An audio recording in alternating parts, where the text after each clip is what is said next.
in our culture in the Western world today, we've sort of collapsed sex and intimacy into one another. And so we can't really conceive of any kind of intimacy that isn't ultimately sexual. We hear previous generations speak about deep friendship, and people today roll their eyes and say, well, they must have been gay, because in our minds, any kind of deep, intimate kind of way of relating must ultimately be sexual. That is not the way that the Bible thinks about these things. Actually, it's not the way most cultures have thought about these things. The Bible shows us you can have a lot of sex and not really be experiencing true intimacy. And the Bible also shows us you can actually experience a lot of intimacy that is not sexual.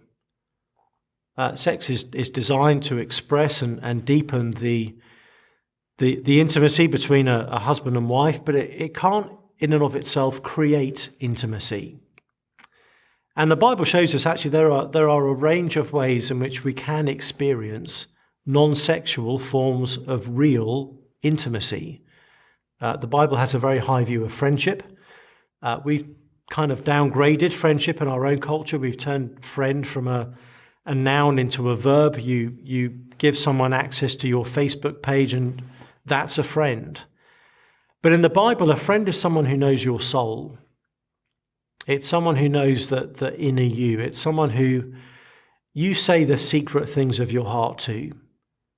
In John 15:15, Jesus says, I call you friends.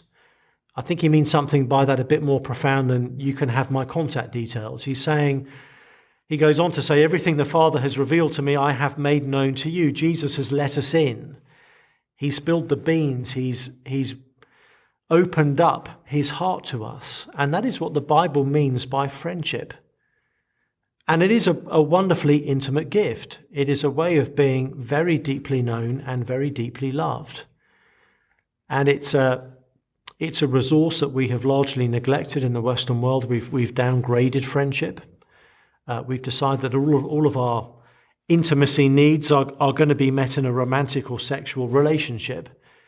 But actually, we're designed to experience intimacy in a range of friendships as well. And so for someone like me who is single, there is a depth of intimacy that my married friends enjoy that I don't have access to. But there's a breadth of intimacy that I can experience as a single person having a larger capacity for friendship.